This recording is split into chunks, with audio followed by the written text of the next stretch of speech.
En direct du centre Claude Robillard de Montréal, voici la quotidienne du défi sportif Altergo.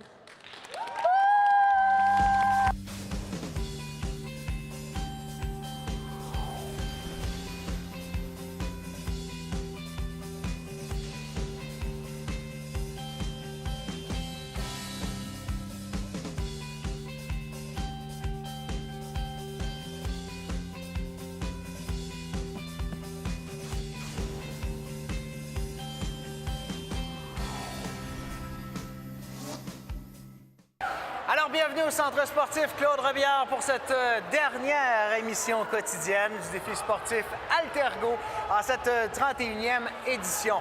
Mon nom est Jean-Philippe Étier, c'est avec plaisir que je vous ai accompagné tout au long de la semaine. Il reste encore quelques invités pour vous bien spéciales et il y a encore de l'action qui s'en vient tout au long du week-end.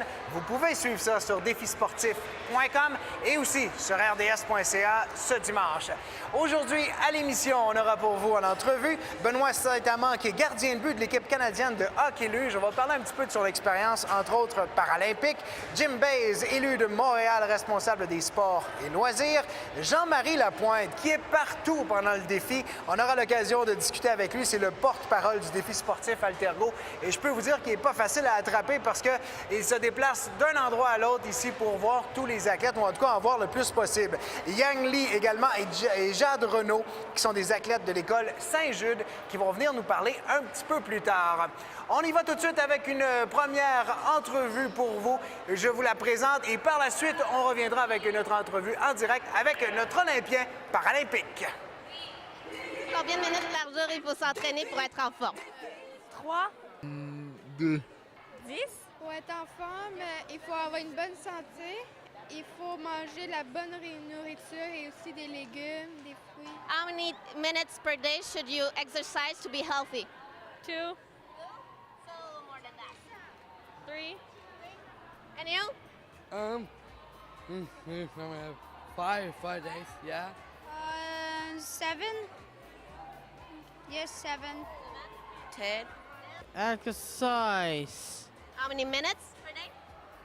10. Je m'entraîne souvent. Je retourne à l'école. 10 minutes. À peu près 10 minutes par jour. Combien de minutes par jour tu t'entraînes? 5. 10. 5. 20. 2 heures à peu près. Wow! 20 minutes. Au moins 1 heure.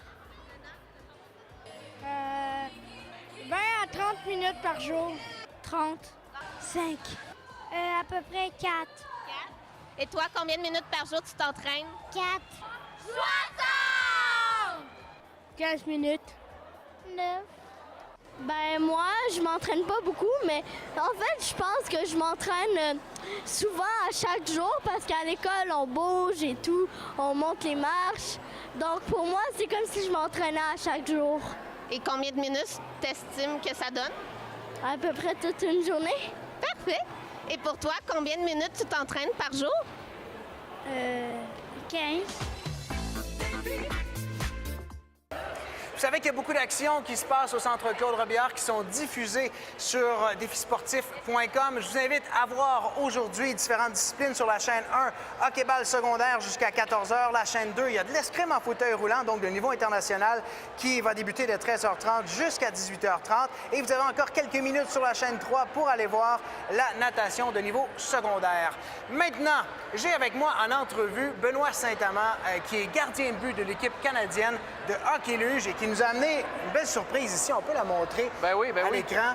C'est assez impressionnant, c'est assez pesant. Je vous la laisse parce que vous appartient. Merci. On va parler un petit peu de ce qui s'est passé parce que c'est une médaille des Jeux paralympiques de Sochi. Oui. C'est votre deuxième médaille, si je ne me trompe pas. Deuxième médaille après la médaille d'or de Turin en 2006. Si on comparait les deux, là, les deux expériences paralympiques, comment ça se passe? Comment ça se vit? C'est grandiose, les Paralympiques. C'est le plus gros événement sportif au monde. Donc, pour un athlète qui a rêvé toute sa vie de gagner une médaille aux Olympiques, parce que les Olympiques, les Paralympiques, on s'entend que c'est la même chose, pour moi, ça a pris la maladie, la perte de ma jambe pour me rendre là. Donc, moi, je réalise mon rêve aujourd'hui grâce à cette épreuve-là. Et puis, votre expérience, justement, qui est quand même unique, est-ce que vous la partagez? Avez-vous des conférences que vous donnez? Vous rencontrez les jeunes? Je donne beaucoup de conférences. Je donne au-dessus de 150 conférences par année dans les écoles de la province et même en Ontario aussi. Donc, je me promène partout. Et en gros, mon message, c'est d'avoir du plaisir dans ce qu'on fait, puis que des fois, il y a quelque chose de positif qui peut sortir d'une situation négative. Donc, c'est en gros mon message que j'espère que les étudiants apprennent là, quand ils quittent la salle. Puis on est capable de repousser les limites. Vous êtes un très, très bon modèle de ça, hein? Puis... Bien, moi, j'ai eu la chance d'avoir des athlètes que j'ai côtoyés quand, un coup que j'ai perdu ma jambe, j'ai commencé à jouer au hockey sur luge. Je fais juste regarder l'équipe de hockey qu'on avait à Montréal à l'époque. C'est des joueurs que ça faisait déjà 10, 15, 20 ans que je jouais au hockey luge. Donc, c'est vraiment des athlètes qui m'ont montré à quel point que les limites, c'est ici, là. C'est nous qui mettons nos propres limites. Donc, je me suis rendu compte très rapidement que c'est pas parce qu'il manquait une jambe que j'allais avoir des limites plus difficiles à surmonter. Au contraire, depuis que j'ai perdu ma jambe, je me suis dit, j'ai 2 fois moins de limites que je peux avoir. Donc, c'est vraiment le fun, grâce à ces gens-là, qu'aujourd'hui, bien, je me dis, si j'ai eu la chance de faire partie de l'équipe nationale, c'est en grande partie grâce à eux. Puis ça doit être, en tout cas, très inspirant pour les jeunes qui vont vous écouter, j'en suis convaincu. Puis les gens qui sont d'ici aussi, on a plusieurs sources d'inspiration et qui sont extraordinaires, là. Malgré toutes sortes d'handicaps, on réussit ici à se dépasser. Et c'est ça le défi sportif, hein? Moi, chaque année, quand je viens ici, c'est eux qui m'inspirent. C'est ces jeunes-là qui viennent ici, puis il n'y en a pas un ici qui est déçu, qui est triste. Tout le monde qui sont ici sont heureux, ils ont du plaisir, puis c'est le fun parce que ces jeunes-là, un jour, vont avoir la chance de nous remplacer, nous, sur les équipes nationales. C'est vraiment le fun, parce que je me dis, si moi, j'avais eu la chance d'avoir ça quand j'étais plus jeune, de participer, si moi, j'avais pris le temps d'y aller, je devrais dire, ma vie aurait peut-être été complètement différente. J'aimerais qu'on parle un petit peu du challenge hivernal, parce que c'est un petit peu le pendant du défi sportif, mais pour les sports, un petit peu les sports d'hiver, finalement. Oui, effectivement. Le challenge hivernal, ça nous a vraiment... c'est vraiment gros. À chaque année, ça devient de plus en plus gros. Je donne un exemple pour le hockey sur luge. Je vais parler de mon sport à moi. Pour le hockey sur luge, ça devient une très grande compétition. Les gens veulent y aller et dire « Hey, j'ai gagné le challenge hivernal ». Donc, c'est vraiment le fun de voir jusqu'où les sports paralympiques sont maintenant et jusqu'à où ils vont arriver dans les prochaines années. Donc, si on regarde ça, on se dit, bien, il y a quelques années, on était seulement 24 joueurs de hockey luge au Québec. Maintenant, on a des ligues dans 6 régions différentes. Donc, ça prouve qu'il y a un engouement pour le sport, il y a un désir de faire ce sport-là. Puis moi, ce que je souhaite, c'est qu'un jour, qu'on puisse venir au défi sportif puis voir un événement international de hockey sur luge, qu'il y ait une compétition internationale, qu'on ait un championnat du monde ou peu importe, là, un championnat canadien, mais plus ça va, plus les sports paralympiques prennent l'emphase, puis ça veut juste dire qu'on va en avoir plus dans les prochaines années. Qu'est-ce qui explique justement qu'on n'est pas capable d'avoir jusqu'à maintenant des événements nationaux ou internationaux à Montréal en hockey luge? Bien, je pense qu'au début, c'était vraiment de faire connaître le sport. Là, on est passé d'un sport méconnu à un sport connu. Les gens savent c'est quoi le hockey luge. Les gens connaissent les Paralympiques. Donc, on a passé cette étape-là. On ne peut pas brûler d'étapes. Il faut y aller une étape à la fois. Puis là, je pense que maintenant, vu que les gens connaissent les sports paralympiques, connaissent le hockey sur luge, savent qu'est-ce que c'est, je pense que c'est juste une question de temps avant qu'on puisse avoir la chance de voir des grandes compétitions à Montréal. Est-ce qu'on va vous revoir aux prochains Jeux olympiques? Je ne sais pas encore. C'est ce que je suis en période de réflexion. Je me donne l'été pour y penser. C'est quand même long, un cycle de 4 ans. Hein? C'est ça. Moi, je ne m'engage pas pour 1 an. Je m'engage pour 4 ans. Puis je vais regarder mes options. Mais une chose qui est certaine, je ne vais pas arrêter de jouer au hockey, ça, c'est sûr. Bien, écoutez, ça a été un plaisir de vous recevoir. Félicitations pour les médailles. C'est moi qui vous remercie. Et puis, bonne fin de défi sportif. Merci beaucoup. C'était Benoît Saint-Amand, gardien de but de l'équipe canadienne de hockey luge qui a remporté la médaille de bronze du côté de Sochi. Allons maintenant en entrevue avec Jim Bays, élu de la Ville de Montréal, responsable des sports et loisirs. Bonjour, je suis avec Jim Bays, élu de la Ville de Montréal, responsable des sports et loisirs. Bonjour, comment allez-vous? Bonjour, très bien. J'ai su que vous êtes venu mardi dernier au défi sportif Altergo. Quelles sont vos impressions? Bien, mes impressions, c'est très émotionnel, l'événement. J'étais vraiment content d'être ici, de participer à ce niveau-là et de voir la fierté et la joie de ces jeunes-là. Et vos moments marquants? Mais je pense de voir Luca avec son message No Limits, je pense que c'est ça le message pour tout le monde. Pas juste les jeunes ici, mais pour tout le monde, la population, de savoir qu'on peut faire n'importe quoi si on pense qu'on peut faire, surtout dans les sports. Dans les sports, on n'a pas de limite et c'est ça que j'ai vu ici cette semaine. Merci beaucoup. Et quelle est l'importance, selon vous, du défi sportif Altergo pour la Ville de Montréal? Mais pour moi, pour la Ville de Montréal, entre autres, et pour les jeunes qui participent aux défis sportifs, ça donne une opportunité à ces jeunes-là de faire une activité pour plusieurs, pour la première fois. Et on espère, avec l'expérience de défis sportifs, que ça va continuer dans leur vie et avoir des saines habitudes et de continuer dans le sport en général. Parfait, merci. Est-ce que vous revenez nous voir cette semaine? Sûrement, je vais faire le plus possible de venir encore demain et je vais venir à la cérémonie de fermeture aussi le dimanche. Donc, on invite tout le monde à se joindre à M. Baise pour la super finale dimanche le 4 mai, qui sera du volleyball assis. Merci beaucoup. Dans les prochaines minutes, on va avoir avec nous Jean-Marie Lapointe qui s'en vient. Là, il est en route. On aura l'occasion de discuter avec lui parce que, je vous le dis, là, il est très, très occupé ici. Vous n'avez pas idée à quel point il court d'un côté à l'autre. Mais pour l'instant, j'ai une autre entrevue à vous présenter et c'est avec des jeunes athlètes qui participent aux défis sportifs. Il s'agit de Yang Li et Jade Renaud de l'école Saint-Jude. Ça fait combien de fois que tu viens aux défis sportifs? Plus que cette année, ça fait 3 fois. Et ben, j'aime beaucoup et c'est tout. Quel sport tu pratiques? Quand je suis venue, j'ai pratiqué beaucoup de choses. Comme j'ai pratiqué le lancer du poids, saut avec l'élan, saut sans l'élan, la course à relais et c'est tout. Non. Wow, c'est génial! Qu'est-ce que tu préfères dans les sports que tu viens de me dire? Au défi sportif? Dans les épreuves que tu as faites? Moi, j'aime beaucoup faire la course et parce que je ne peux pas faire la course cette année, alors je suis un peu triste. Mais j'aime mieux faire la course. Merci. Et est-ce que tu vas revenir l'année prochaine? Oui, bien sûr, c'est sûr. Merci beaucoup. Ça fait combien de fois que tu viens au défi sportif? 13. 13 fois? Ben, ça fait 6 ans que je suis à la même école et pendant 6 ans, on est allé au défi sportif 2 fois par jour. Comme hier, j'étais allée au défi sportif. Merci. Et quel sport tu fais? Ben, je fais. Aujourd'hui, j'ai fait la course à relais et le lancer du poids. Qu'est-ce que tu préfères entre les deux? La course à relais. Oui, c'est ça. Et c'est amusant parce qu'on peut pratiquer des choses pas comme les humains qui ont tout, qu'on vient. Et les humains qui montent des jambes, des trucs comme ça, ben, on essaye, c'est fun et j'aime ça. Là. Parfait. Et est-ce que tu vas revenir l'année prochaine? Oui. Merci beaucoup.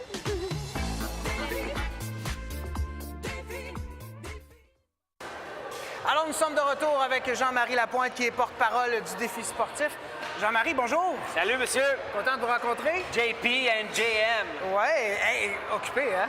Oui, ben là, écoute, c'est la dernière journée du sport scolaire en plus, la frénésie. Là, on est dans les séries, hein? Canadien-Boston, hier, oui. première victoire. Ben là, je suis allé encourager mes amis qui sont probablement inspirés par le Canadien. Là. Il y a plein de buts, ça bouge partout, c'est vraiment intense. Parle-moi un petit peu, ça vient d'où, ça, le défi sportif?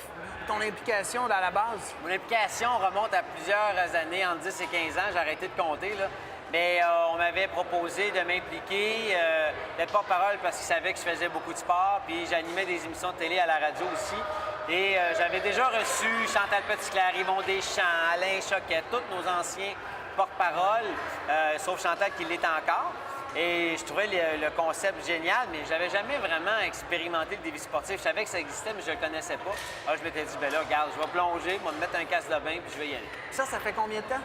Ah, 12, 13, 14, wow. Je pense, quelque part dans ces années-là, là, à peu près. Mais je pense que tu es tombé en amour avec le défi. Ah, tellement que je suis comme les jeunes qui arrivent à l'école au mois de septembre. Les autres, ils veulent savoir c'est quand le défi sportif. Ben moi, je réserve ma semaine au défi sportif, puis j'aime m'amuser, j'aime me promener, j'aime encourager les amis.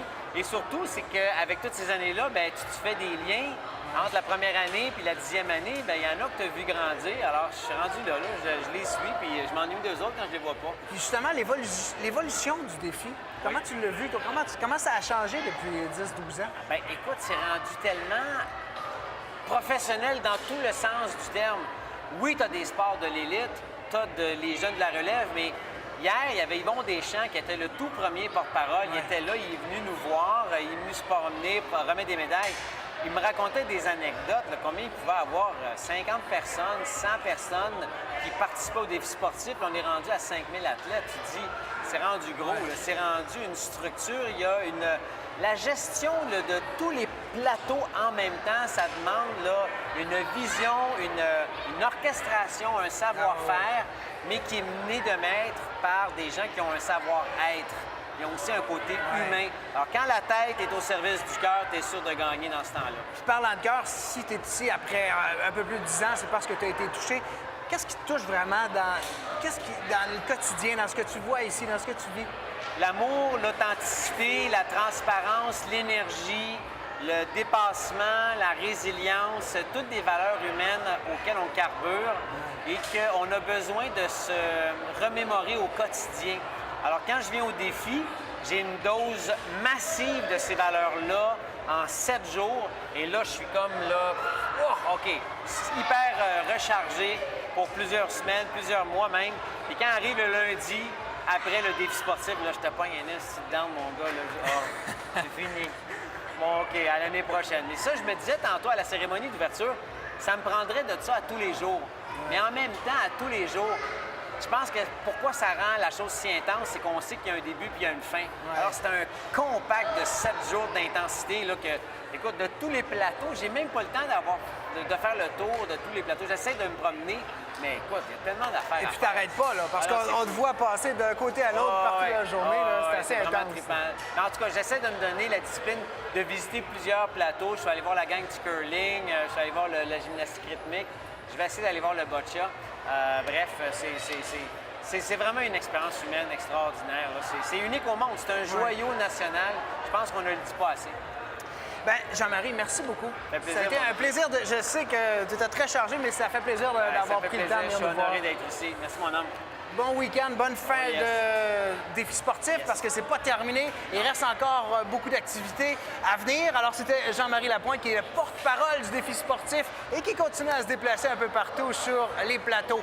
On y va dans les prochaines minutes. On aura pour vous des activités à vous proposer ce week-end. Je vais vous parler de la super finale. Pour l'instant, alors, défisportif.com en fin de semaine, vous pourrez voir demain du volleyball assis de 10h à midi et de 16h à 18h. Ce sera le sport qui vous sera présenté en super finale. Et sur la chaîne 2 et 3, l'escrime en fauteuil roulant vous est présenté de 10h à midi et de 13h à 17h30. Pour ce qui est de dimanche maintenant, eh bien, vous pourrez voir justement la super finale de volleyball assis entre midi et 14h30. Vous pouvez le voir également sur rds.ca. Alors ça, c'est à ne pas manquer. Ce sera tout un spectacle. Et sur la chaîne 2 et 3, escrime en fauteuil roulant de 9h à 17h30.